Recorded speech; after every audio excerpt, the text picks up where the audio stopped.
알아서 하세요. 중에서. 자, 우리 옆사람하고 인사하겠습니다. 오늘도 하나님이 주시는 은혜 듬뿍 받고 갑시다. 인사하겠습니다. 근데 이게 앉으셨는데 이쪽 쏠림 현상이 나타나. 제가 보기에는 왼쪽에 많이 앉으셔가지고 좌파가 많은 것 같아요. 좌파가. 자, 오늘은 읽은 말씀을 가지고 행함이 없는 믿음은 죽은 믿음입니다. 그런 주제로 은혜를 나누겠습니다. 자, 우리나라에 예수님 믿는 사람이 대략 한 1000만 명 정도 된다 그럽니다. 가톨릭까지 다 합쳐가지고 실제로 안 된다 그러는데 하여튼 된다고 쳐봅시다. 1000만 명 정도 된다 그래요. 근데 대단한 숫자죠. 1000만 명 정도가 예수를 믿는데 올해로 우리나라의 인구가 5천만이 넘어섰습니다. 우리 남한 인구만요 5천만이 넘어요. 남북한 합치면 7천만이 넘습니다. 근데 이 5천만이 넘으니까 전체 인구 대비해가지고 가톨릭하고 개신교 다 합쳐가지고 한 20% 정도. 아직까지 1위는 불교고, 하여튼 절에 안 가도 1년에 한 번 가도 불교라 그래요. 우리나라 사람들은. 하여튼 1위는 불교고, 그 다음 기독교예요. 20%에 육박하는 수치인데 세계 기독교 역사상 가장 짧은 시간에 이룩한 놀라운 수적 부흥입니다. 하나님께서 그런 축복을 주셨습니다. 그러나 이러한 기독교의 빠른 성장에도 불구하고 우리나라는 OECD 국가 중에서 술이 제일 많이 팔리는 나라, 양주 1, 2위를 다툽니다. 제일 많이 팔리는 나라고. 자살률은 1위예요. 자살률이 제일 높은 나라.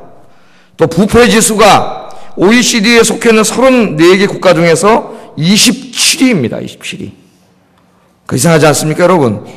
복음이 증거되고 예수 믿는 사람의 숫자가 늘어감에도 불구하고 우리나라에 있는 이 술 판매량이라든가 부패지수라든가 자살률이라든가 이런 것들이 함께 높다는 거예요. 참 이해하기 어려운 모순이 우리 안에 발생하고 있습니다. 여러분, 왜 그렇다고 생각하세요? 왜 이렇게 복음이 증거되고 기독교 인구가 늘어나고 있는데도 불구하고 이 사회가 이렇게 변화되지 않고, 좋은 쪽으로 변화되지 않고 나쁜 쪽으로 이렇게 자꾸 물들어가고 있을까? 그런 생각을 한번 해보셨습니까? 이런 가운데서 우리가 이 신학적으로 좀 이제 반성을 좀 해봐야 됩니다. 반성을. 한 2가지 정도 이유가 있다고 생각해요. 제가 생각할 때는 기독교가 부흥하고 발전함에도 우리 사회가 변화되지 않는 이유는 한 2가지 정도 이유가 있다고 봅니다. 첫째는 기독교 신앙, 우리 기독교의 십자가의 신앙이 기복신앙, 또한 혹은 축복과 번영의 신앙으로 변질되었기 때문이다. 그렇게 생각이 듭니다. 예수님께서 제자들에게 십자가를 지라고 이야기하셨고 또 너희는 세상의 빛과 소금이 되라고 말씀하셨습니다. 그러나 한국교회 성도들은 세상의 빛이 되고 소금이 되는 일에 관심을 갖기보다는 예수 믿고 복받고 건강하고 잘 되는 일에 훨씬 더 많은 관심을 쏟아온 것이 사실입니다. 그래서 예수 믿고 우리의 품성이 변화되고 주님 닮아가고 이런 데 관심 갖지 않고 주님으로 인해서 이 땅의 것들이 잘 되는 데만 관심을 가졌다, 이런 얘기. 그게 이제 번영과 건강, 축복의 신앙이에요. 상당수 신학자들이 오늘 어쩌면 십자가 복음의 가장 큰 적이 번영의 신학이라 합니다.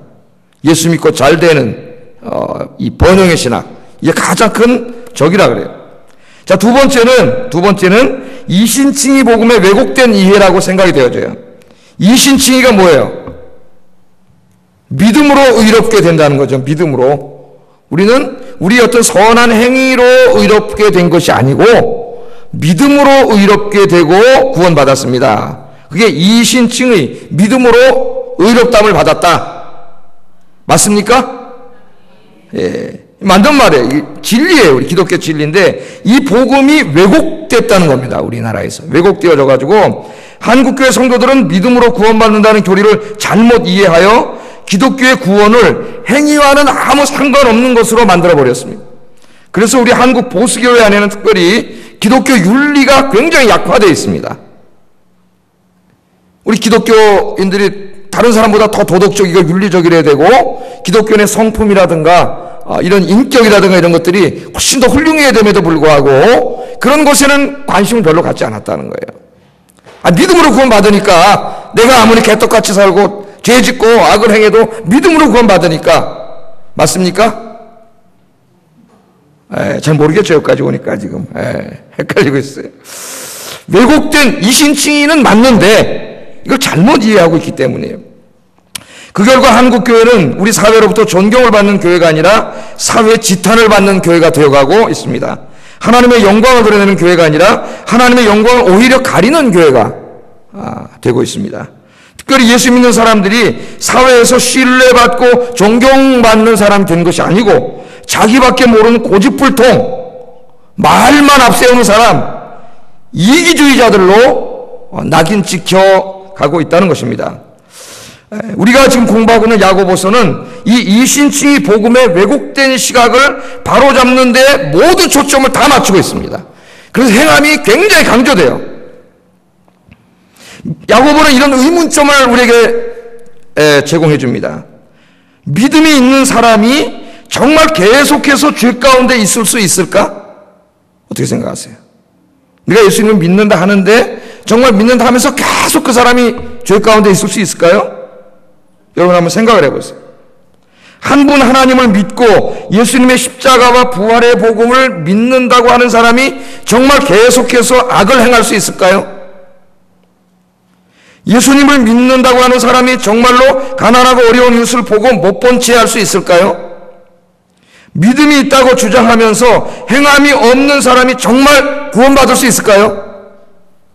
오늘 야고보는 이러한 문제들에 대해서 우리에게 도전합니다. 질문을 던지고 있어요.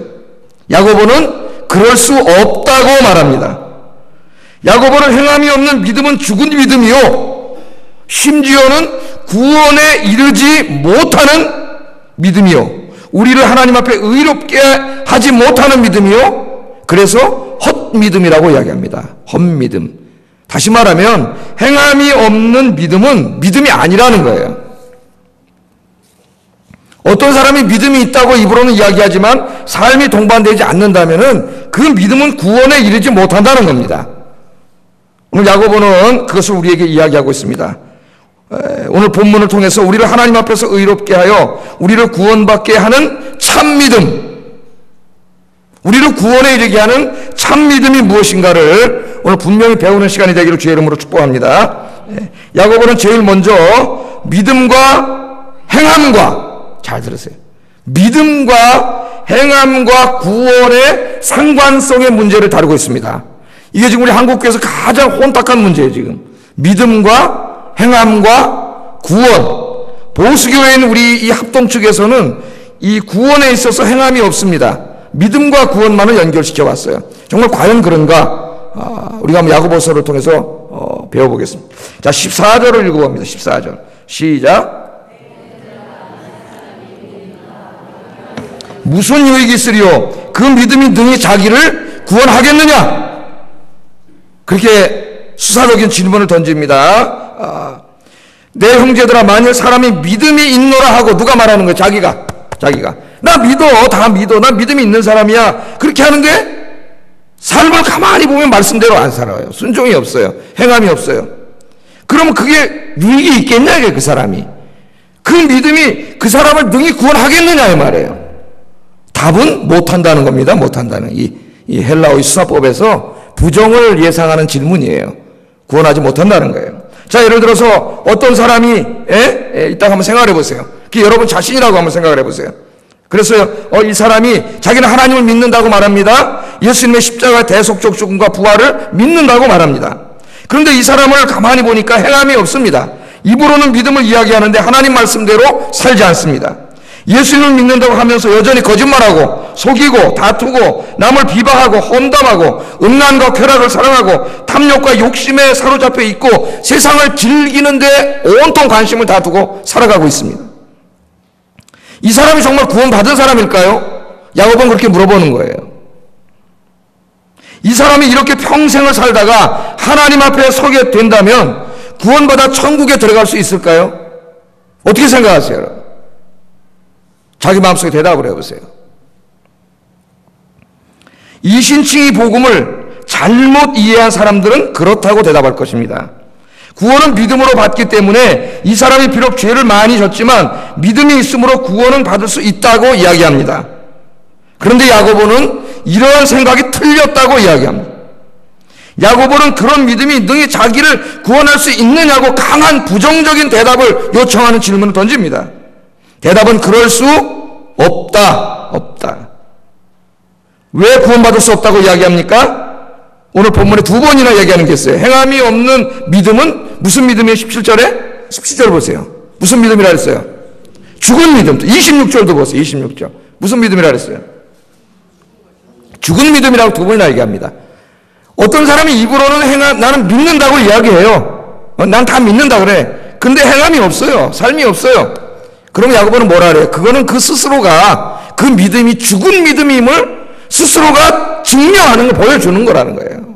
그럼 믿음이 아니에요. 믿는 게 아니다. 이거 믿는 게 아니다. 여러분 아시겠습니까? 야고보서를 우리가 잘 읽어야 돼요. 죽은 믿음이라는 것은 가짜 믿음, 거짓 믿음입니다. 즉 믿음이 아니라는 겁니다. 입으로는 하나님을 믿고 예수님을 믿는다고 주장하지만 믿음대로 살지 않는 사람은 실제로 믿음이 없는 사람과 똑같다는 거예요. 여러분 오해하면 안 됩니다. 야고보는 지금 행위 구원을 주장하는 게 아니에요. 이 야고보서를 이렇게 잘못 이해한 사람이 있어요. 유명한 사람이에요. 이 오늘 본문을 잘못 이해했어요. 그 사람이 누구냐면은 유명한 종교교회가인 마르틴 루터라고 하는 사람이에요. 이 마르틴 루터가 이 야고보서를 잘못 이해해가지고 이 야고보서는 바울 서신에 비하면 지푸라기 서신이라 했어요. 지푸라기 서신. 왜냐하면 야고보서 읽어보니까 마치 행함으로 구원받는 것 같은 이야기를 한단 말이에요. 로만 가톨릭의 잘못된 가르침과 똑같은 이야기를 야고보가 한다는 거예요. 그러나 루터는 훌륭한 신학자요 종교 개혁가였지만은 야고보서의 깊은 신학을 제대로 이해하지 못했습니다. 야고보는 지금 행위 구원을 주장하는 게 아니에요. 야고보는 누구보다도 구원은 믿음으로 받는다는 것을 잘 알고 있는 사람입니다. 우리 이제까지 공부했어요. 구원은 전적인 하나님의 은혜입니다. 믿습니까? 우리가 죄사함 받고 구원받아 하나님의 자녀가 되고 천국 시민이 된 데에 우리가 한 것은 아무것도 없습니다. 우리가 내세울 공로는 아무것도 없습니다. 우리의 어떠한 선행으로도 우리의 죄를 사하고 우리를 구원할 수 없습니다. 우리가 구원받은 것은 전적인 하나님의 은혜입니다. 이게 기독교 진리예요. 야고보도 그것을 믿어요. 그걸 안 믿는다면 야고보는 기독교 사도가 아니에요. 그건 이단이에요. 우리가 죄인 되었을 때 하나님께서 우리들을 구원하시기 위해서 구원 계획을 다 세우시고 아들을 이 땅에 보내시고 십자가에서 우리 대신 형벌 받고 죽게 하시고 3일 만에 다시 살아나게 하심으로 구원을 완성하셨습니다. 우리는 이 하나님의 사랑을 단지 믿음으로 구원을 얻게 되는 겁니다. 우리가 구원받은 데에는 우리의 공로란 아무것도 없습니다. 오직 뭐만 있어요? 믿음만 있어요. 믿음으로 구원받은 거예요. 우리는 단지 하나님의 사랑을 믿음으로 이 축복을 다 공짜로 받게 된 줄로 믿습니다. 할렐루야. 이거 하나님이 돈 받았다면 어떻게 됐겠어요? 예? 여러분 영원한 생명을 주시는 돈 받았다면 하나님이 누구도 처벌하지 않고 다 공짜로 주신 줄로 믿습니다. 야고보는 이 이신칭의 복음을 부정하는 것이 아니고 야고보가 강조하는 것은 구원에 이르지 못하는 이 가짜 믿음이 있다는 것을 지금 우리에게 이야기해 주고 싶은 거예요. 믿음으로 구원받는 것은 맞는데 그 믿음 중에 가짜 믿음이 있다는 거예요. 가짜 믿음이. 자기는 믿는다고 생각하는데 그 착각하고 있는 믿음이 있다는 거예요. 그게 뭐냐면은 행함이 없는 믿음이에요. 행함이 없는 믿음. 그래서 하나의 예를 들고 있습니다. 15절 17절 같이 한번 읽어봅니다. 시작.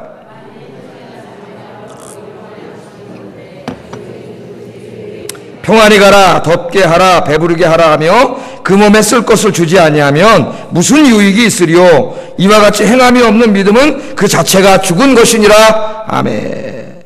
자, 오늘 15절 17절에는 죽은 믿음, 거짓 믿음, 그래서 구원에 이르지 못하는 믿음의 하나의 예를 들고 있습니다. 예를 들면 이해하기가 더 쉽잖아요. 우리 주변에 헐벗은 이웃, 일용할 양식이 없는 이웃이 있다고 한번 여러분 생각해 보세요. 여러분 주변에 있죠? 어려운 이웃들이. 우리가 만일 그 이웃들이 어렵고 딱한 처지를 보면서 말로만 평안하세요, 따뜻하게 옷 좀 입으세요, 배불리 먹으세요, 그렇게 말을 하고 실제로 도움을 주지 않는다면 그것이 그 어려운 이웃에게 무슨 도움이 되겠습니까? 오늘 그 말이죠. 그게 무슨 도움이 되겠어요? 아무 도움이 안 된다는 거예요. 예? 여기서 덥게 하라. 좀 더 깊이 한번 공부해 보겠어요? 덥게 하라, 배부르게 하라. 이 말은 헬라어 문법으로 하면 중간태 형태로 되어 있는데 헬라어에는 중간태와 수동태가 형태가 같아요. 그러니까 뭐 그냥 잊어먹어도 됩니다. 제가 설명하기 위해서 하는 거예요.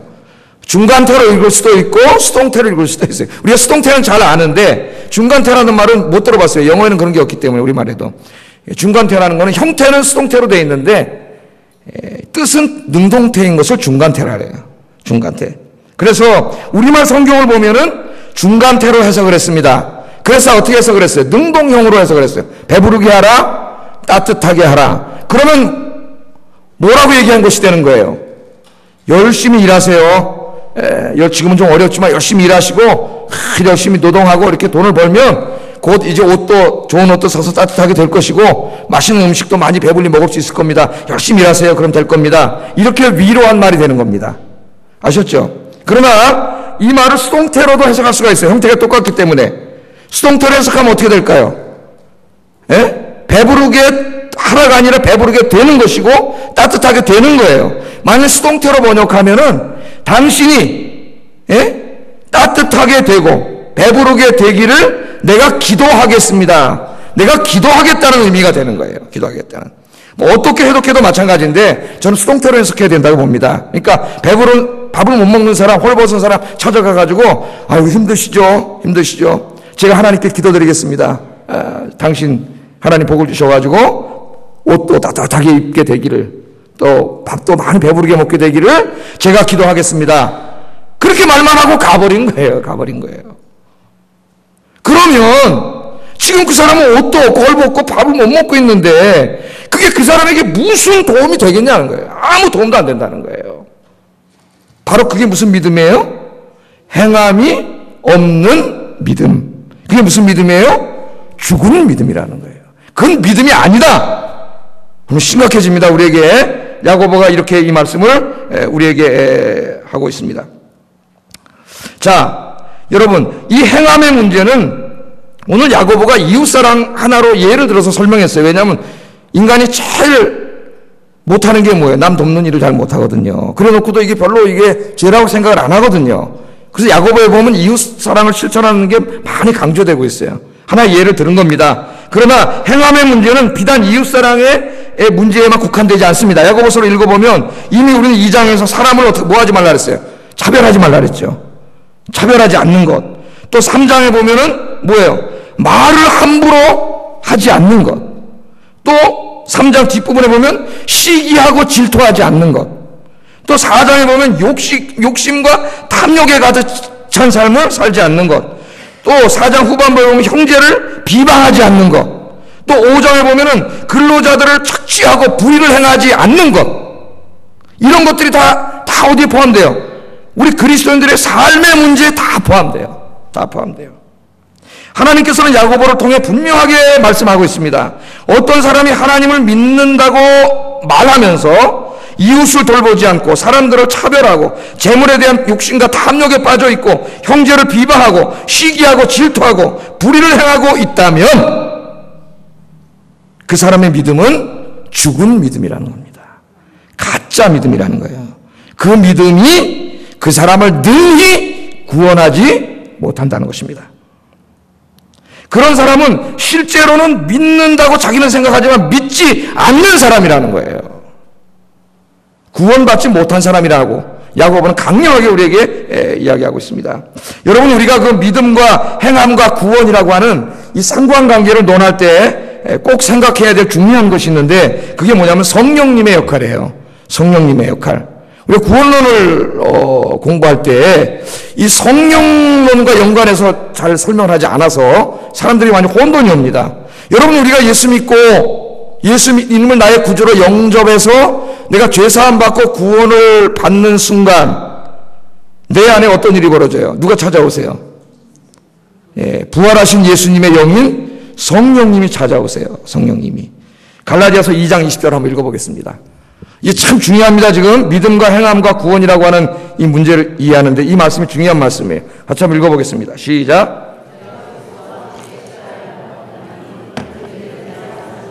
내 안에 그리스도께서 사시는 것이라. 이제 내가 육체 가운데 거하는 것은 나를 사랑하사 나를 위하여 자기 자신을 버리신 하나님의 아들을 믿는 믿음 안에서 사는 것이라. 아멘.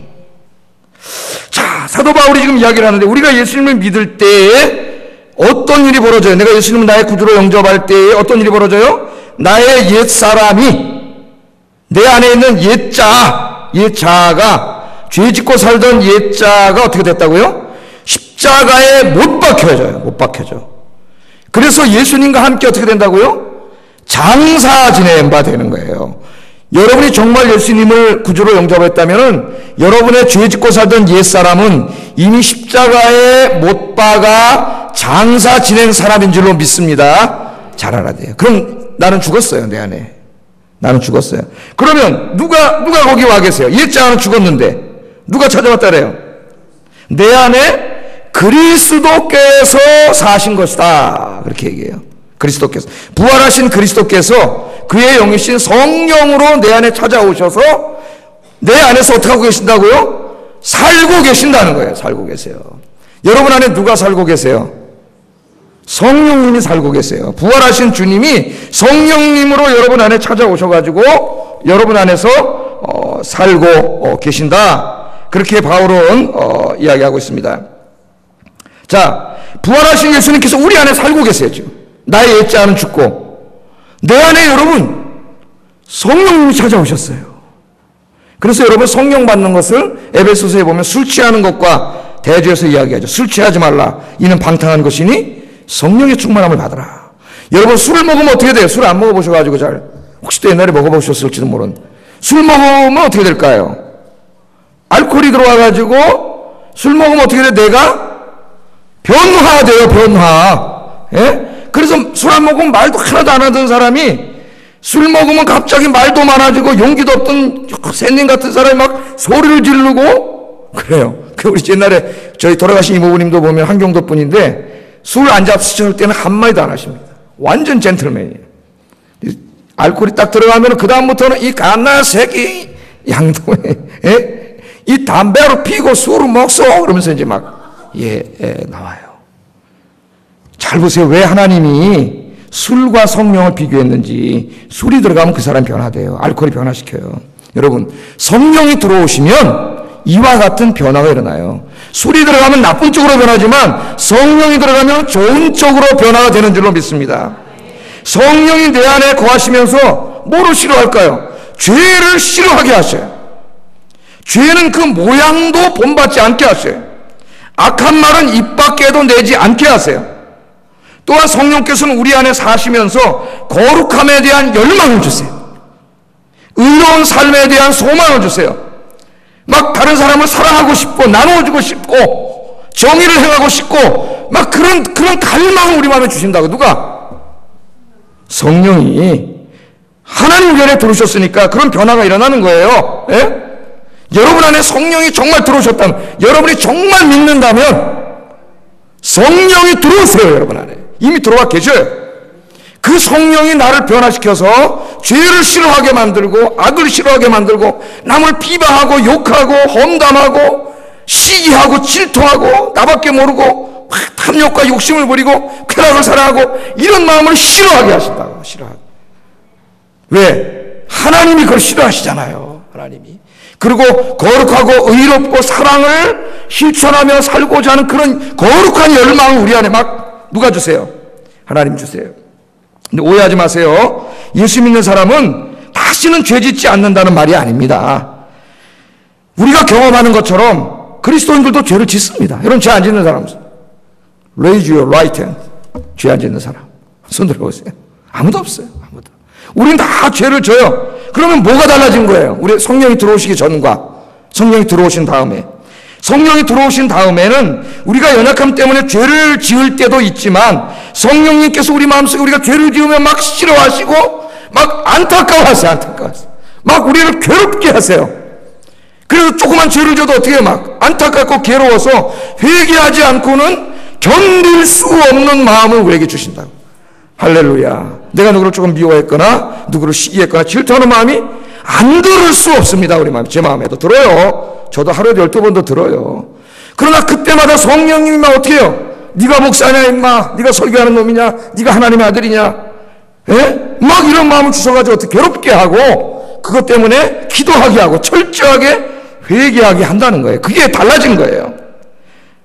예수 믿는 사람, 믿음으로 오직 은혜로 구원받은 사람은 그러므로 절대로 엉망으로 살 수 없습니다. 우리 안에 부활하신 예수님께서 사시기 때문에, 성령님이 들어와 계시기 때문에 절대로 엉망으로 살 수 없어요. 믿음과 행함은 서로 분리된 두 개의 실체가 아닙니다. 믿음과 행함은 하나하나 동전의 양면과 같은 거예요. 믿음은 있는데 행함은 없다? 그런 말은 있을 수 없는 말입니다. 그것은 신학적 논리적인 모순입니다. 그것은 우리 안에 거하시는 성령님을 부정하는 말이에요. 참된 믿음은 반드시 참된 삶을 동반하게 돼 있습니다.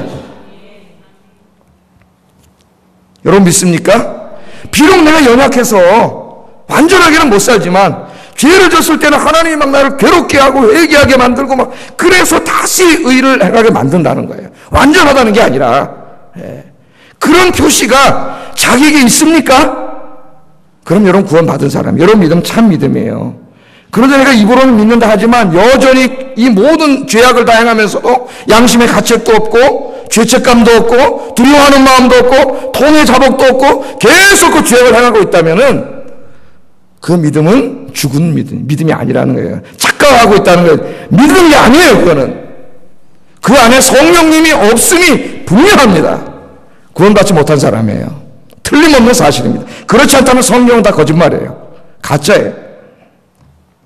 야고보는 행함이 없는 믿음이 죽은 믿음이요 구원에 이르지 못하는 믿음이라는 것을 가르치기 위해서 행함이 없는 믿음을 이제 더 강력하게 이야기해요. 누구의 믿음하고 똑같다 그래요? 귀신의 믿음하고 똑같아. 귀신의 믿음.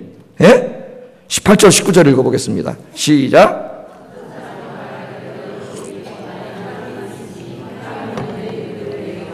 나는 행함으로 내 믿음을 내게 보이리라 하리라. 내가 하나님은 한 분이신 줄 믿느냐? 잘 아는도다. 귀신들도 믿고 떠오느니라. 아멘. 그런 말씀을 하셨습니다. 자, 어떤 사람이 늘 자신의 믿음에 대해서 자랑합니다. 나는 한 분 하나님을 믿습니다. 예수님의 십자가와 부활의 복음을 믿습니다. 그렇게 자랑을 하고 주장을 해요.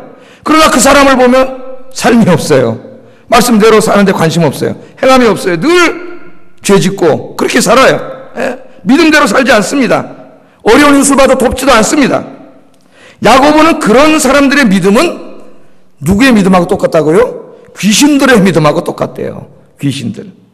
여러분, 귀신들도 한 분 하나님을 믿습니다. 귀신들도 예수님이 하나님의 아들 구원자라는 것을 믿습니다.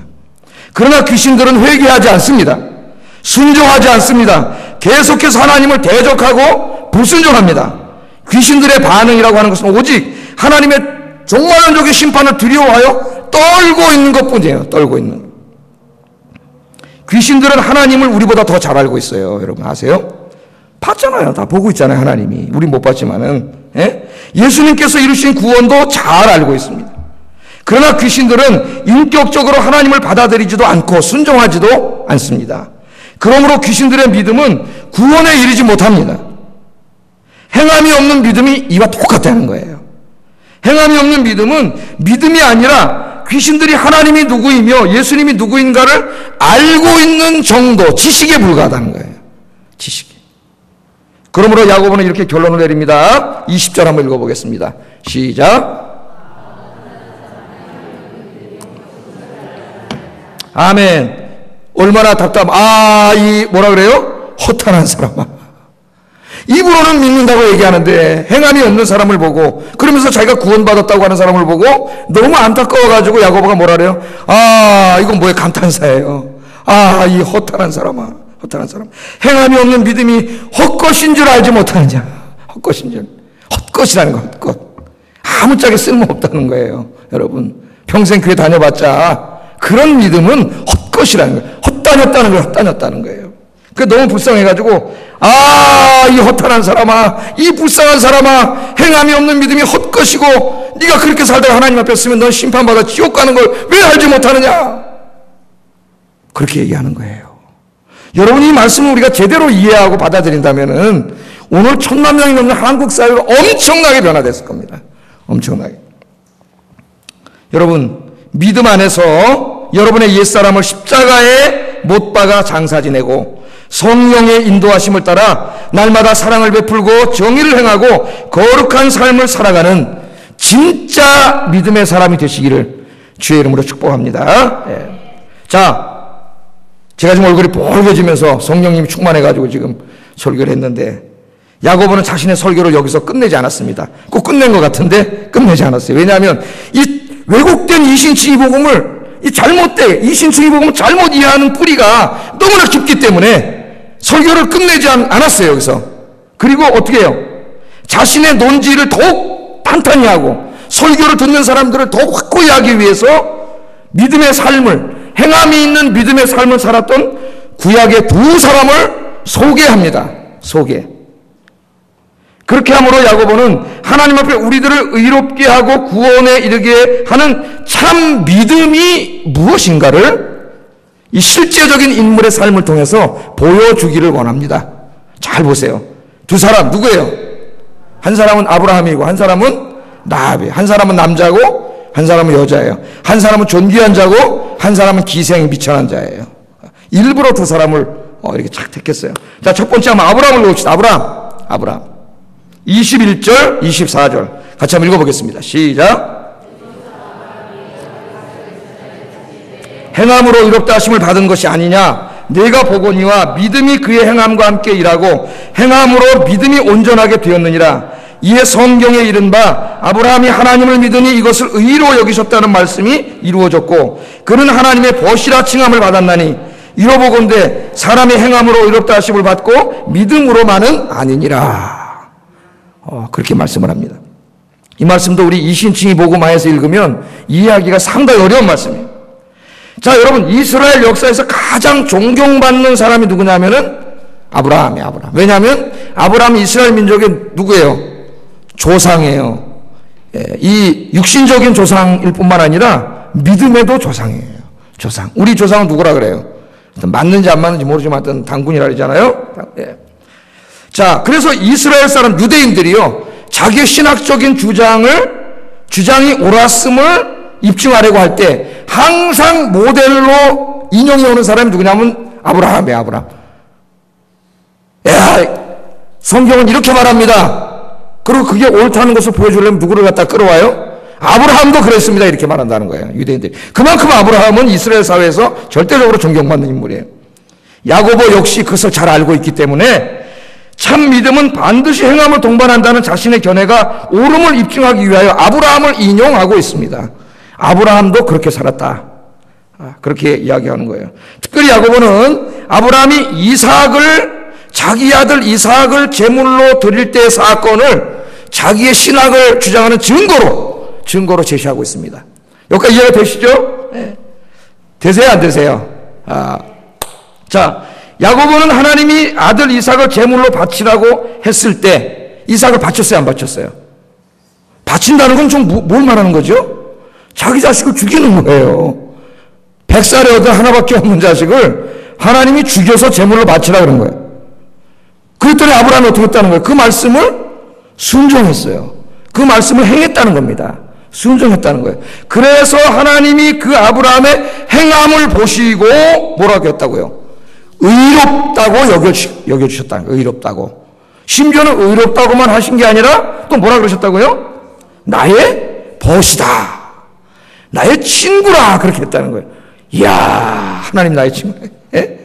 너는 죄사함 받고 의롭게 되었다고만 말해도 감사한데 너는 나의 친구다. 그렇게 말했다는 거예요. 뭘 보고? 믿음을 보고 한 게 아니라 이삭을 바치는 행함을 보고, 우리말로 하면 여러분들이 하나님의 말씀대로 순종하며 살아가는 삶을 보고, 야, 너희들은 정말 의로운 백성이구나, 나의 친구구나, 그렇게 하셨다는 거예요. 이것을 이야기하면서 야고보는 우리가 하나님 앞에 의롭게 되는 데는 믿음으로만 아니라 행함도 포함된다는 겁니다. 행함도. 이상하다. 지금 막 그러고 머리를 이때까지 듣던 것과 다르다. 막 그럴 거예요. 자, 여러분, 그런데 그래서 이제 제가 자세히 좀 설명을 하는 거예요. 오늘 설교를 제가 8페이지나 써가지고 무진장 빠르게 지금 하고 있습니다. 그랬더니 20분밖에 안 됐네요, 아직. 빠르게 읽고 있어요. 잘 들으셔야 돼요. 지금 스피드 있게 막 나오기 때문에. 자, 그런데 이러한 설명은 바울의 설명과 다르게 보입니다.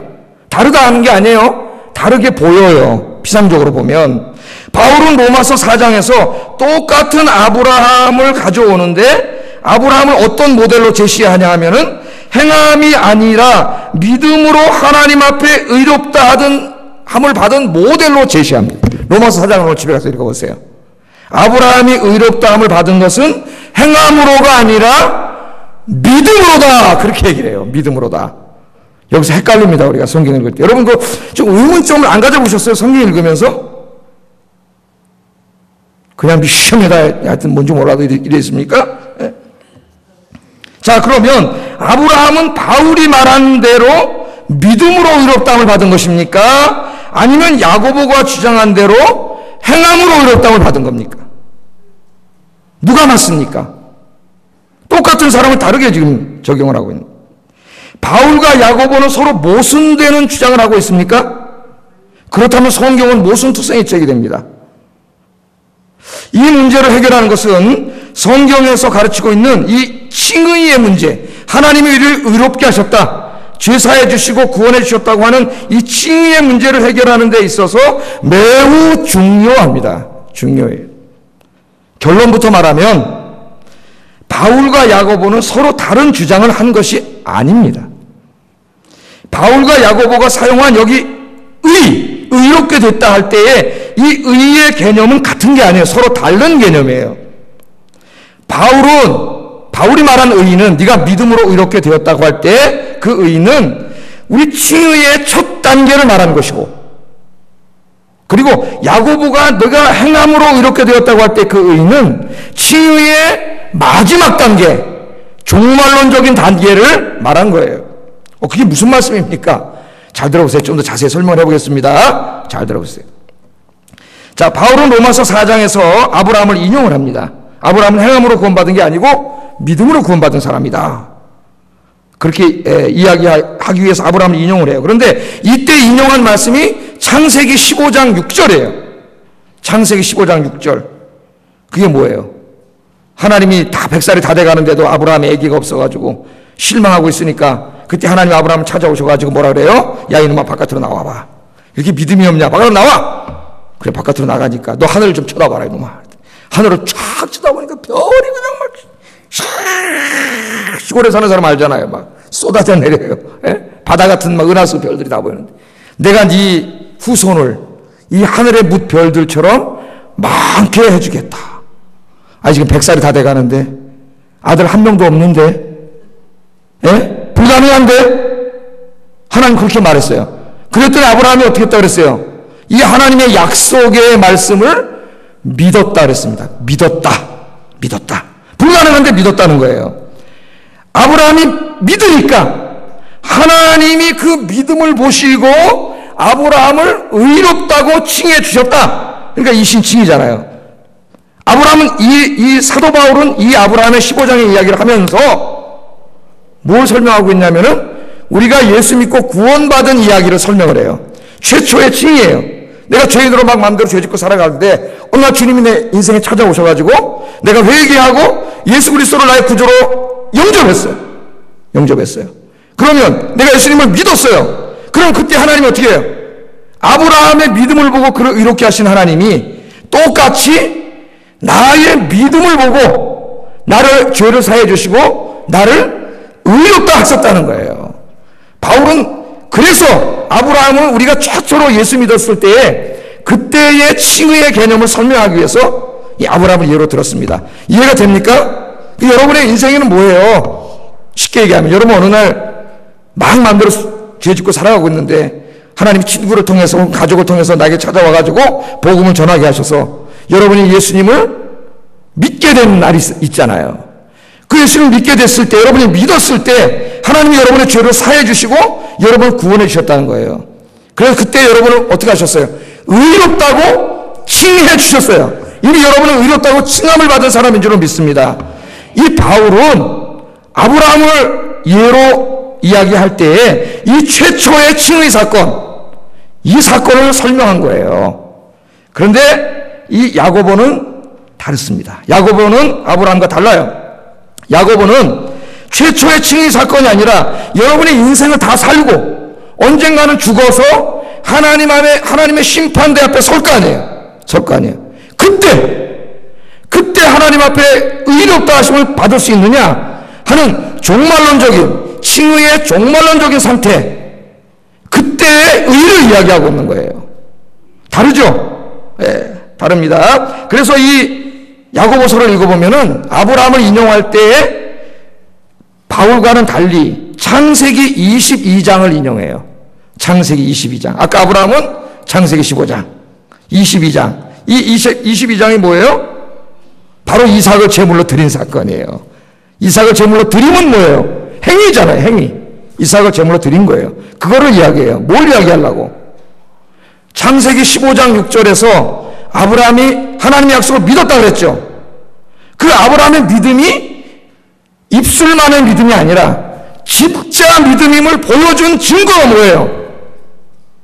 이삭을 제물로 드린 거라는 거예요. 이삭을 제물로. 아셨어요? 그러니까 행함이 있는 믿음이 된 거잖아요. 자, 이거 생각해 보세요. 하나님 뭐라고 약속하셨다고요? 네 몸에서 아들을 낳을 것이고 그 아들을 통해 하늘의 별처럼 우선을 주겠다. 그래서 아들 하나 달랑 줬어요. 이삭을. 얘 하나밖에 없어. 근데 어느 날 갑자기 얘를 제물로 죽이래. 그럼 하나님의 약속이 어떻게 되는 거예요? 이거 안 이루어지잖아요. 예? 그런데 아브라함은 하나님의 약속을 믿어. 그 믿음을 어떻게 보여줄 거냐? 이삭을 제물로 바치는 거예요. 바치려니까. 뭘 믿은 거예요? 내가 죽여도 하나님이 다시 살릴 줄로 믿습니다. 왜? 약속을 믿으니까. 하나님 약속했잖아요. 얘를 통해서 준다고. 그럼 걔를 죽일지라도 살릴 거 아니에요. 그거를 조금도 의심하지 않고 확신했기 때문에 이삭을 제물로 드리는 행위가 있었다는 거예요. 할렐루야. 그럼 여기서 야고보는 뭘 강조하고 있는 거예요, 지금?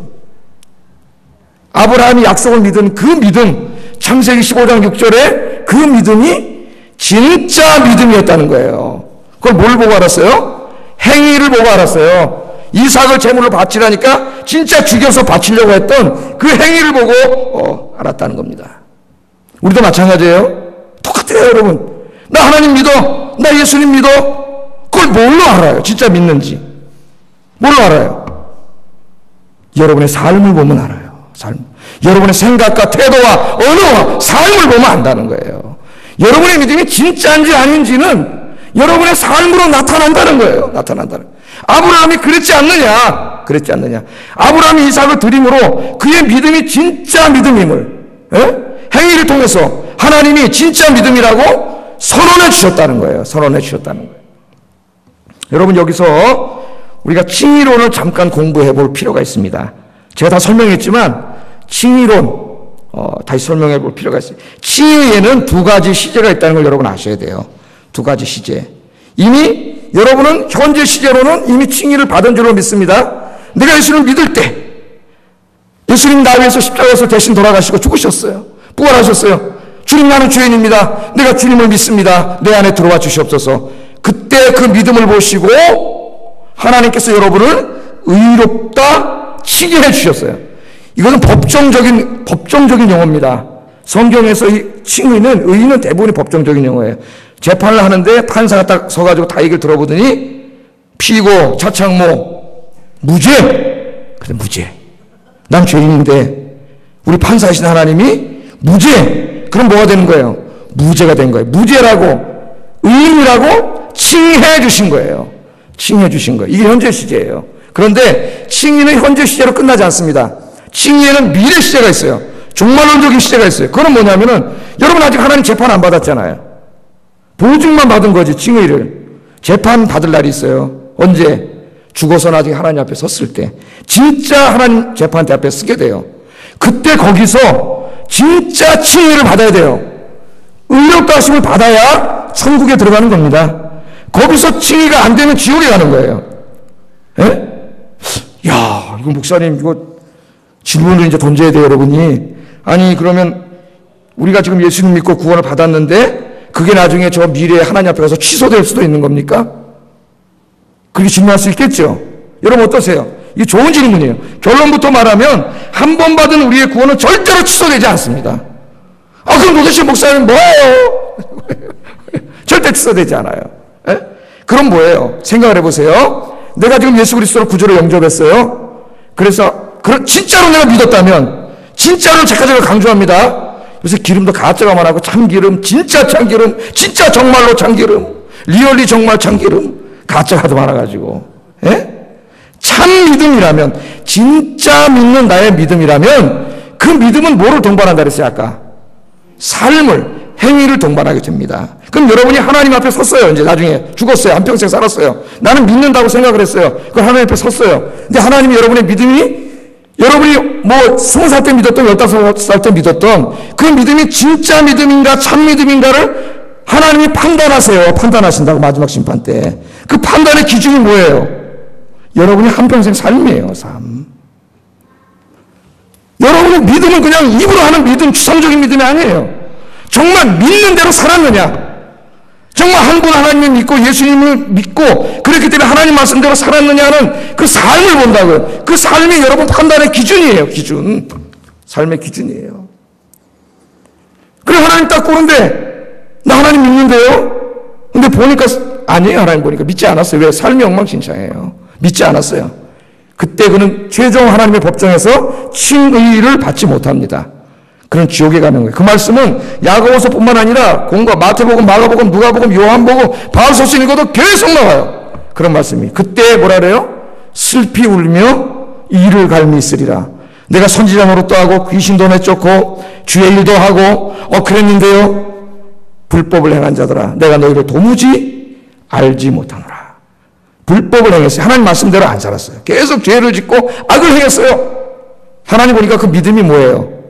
가짜 믿음이에요. 죽은 믿음이에요. 죽은 믿음. 그렇게 될 수 있다는 거예요. 그 불안해집니다. 나는 정말 믿는 거야? 안 믿는 거야? 가끔 화도 많이 나고 옆에 집사람 보면 시기도 나고 질투도 나고 꼴도 보기 싫을 때도 있고 화도 내고 막 그러는데 여러분 염려하지 마세요.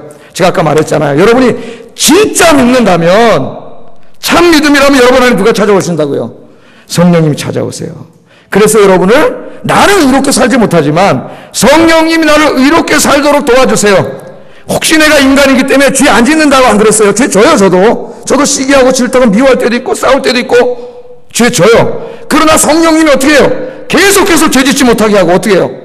깨닫게 하고 회개하고 괴롭게 하고 내일 또 새벽기도 나가야 되겠다고 새벽에 나와서 아멘 잘못했습니다. 그렇게 하게 만든다는 거예요.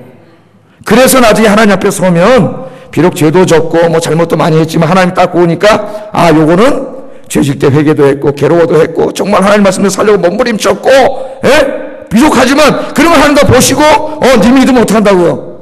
참 믿음이다.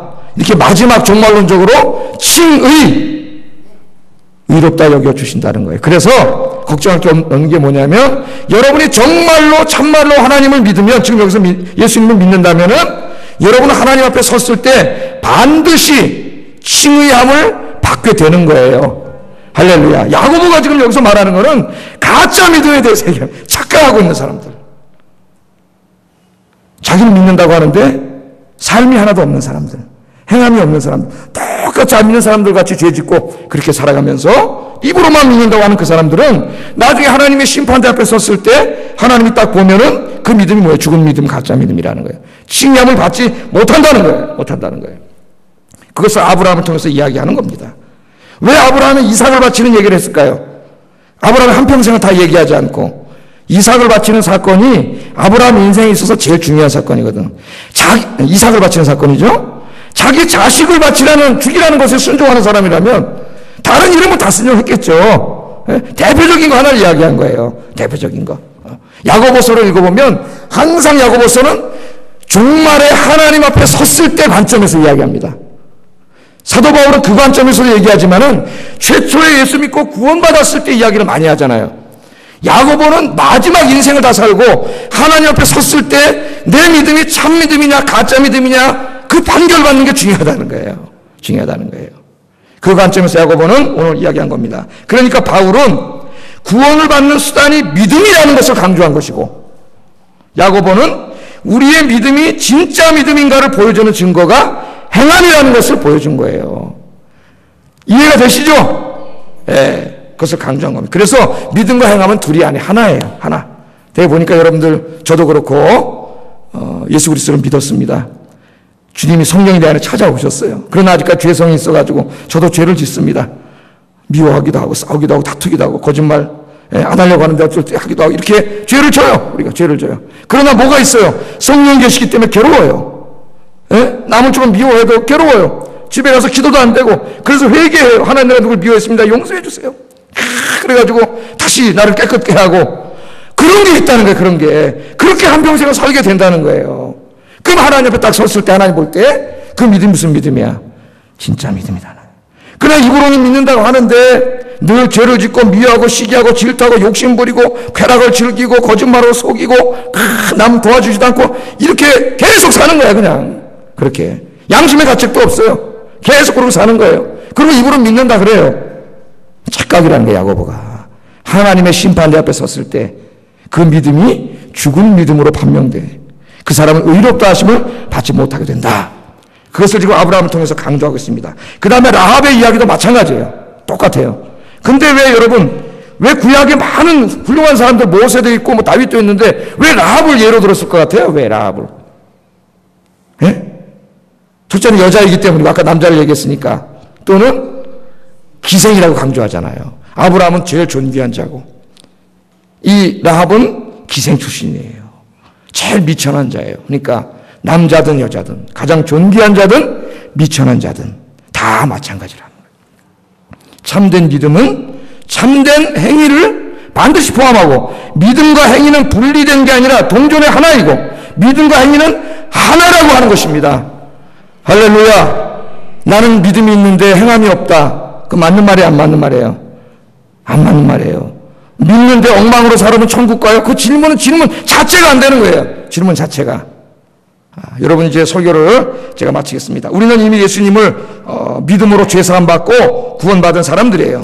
우리 안에 이미 성령님이 들어와 계십니다.